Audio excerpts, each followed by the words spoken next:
We live in a structure. So what does that mean? That means outside of, before, or through our reality, we can't perceive outside of that. So did matter come from nothing? Is there a God? Are we in some crazy Men in Black scenario where omniverse is in a marble? We don't know. All we can gather are the pieces of this reality. And if we were to gather everybody in the world who knows everything and on the backs of giants and to make a manuscript for reality, all we would be able to piece together is the structure itself or something similar to the structure. So that's what we don't know. What we do know is the concept of zero or nothing, which is exactly how many elephants I have in the room right now. I have 0 elephants, which perfect vacuum. Perfect vacuum can't exist in our reality, so nothing is impossible. That inspires me right there. If you can understand 0, then you can also understand 1.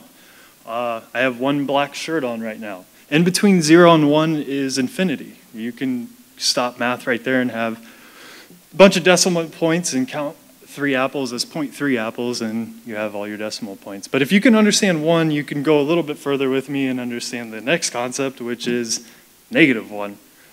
And -1 is a deficit. If you lose a card game and you bet a starship and you don't have a Millennium Falcon to give somebody, you now have -1 Millennium Falcons.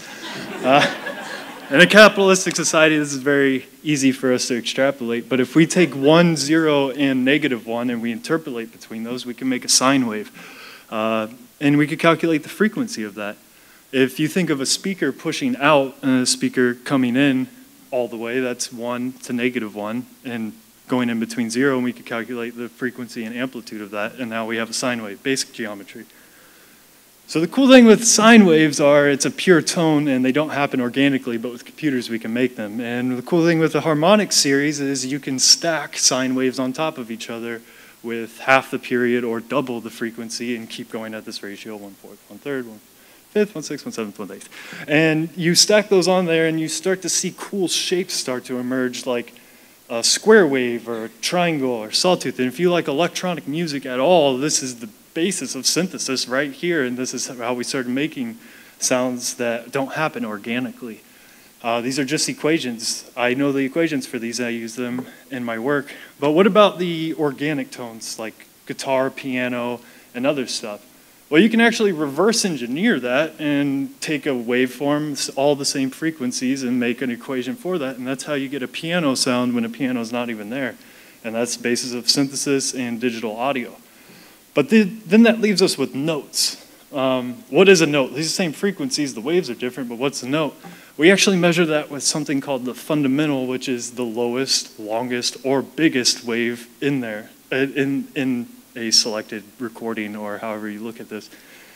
So we would measure it off the lowest one, even though all are encompassed in complex waveforms.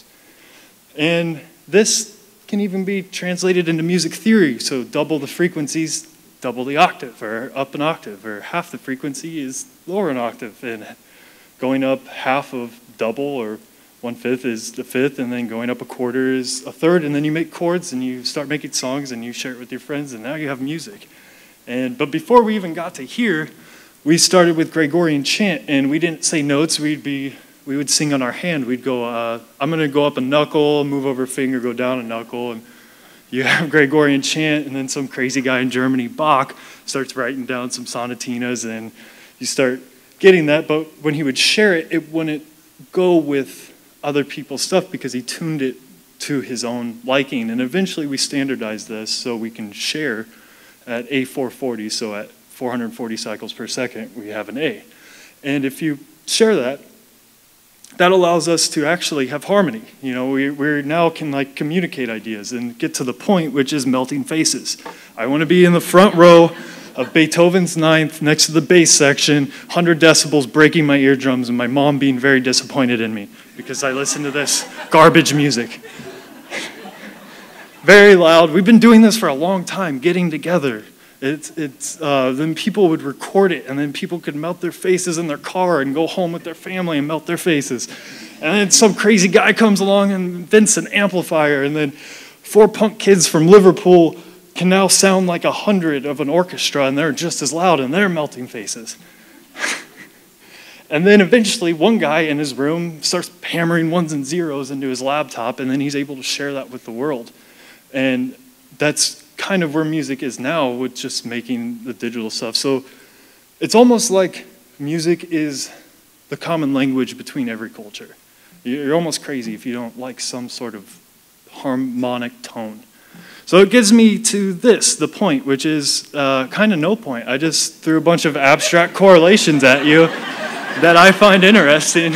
But if you bear with me, I'm going to try to throw in a little bit of my life with my little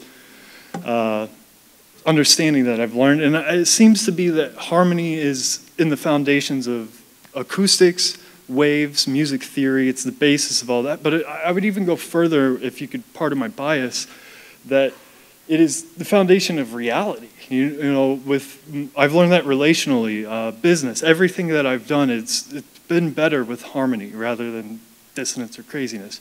And if I could say one thing safe without my bias being in it, which should be nothing is impossible. A vacuum does not exist in this reality, so nothing is impossible.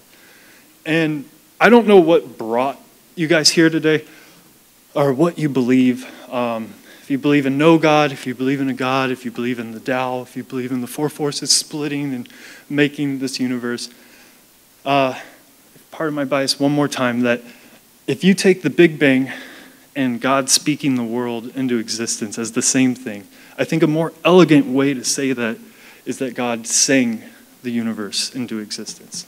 And that's how you go zero to harmony. Thank you.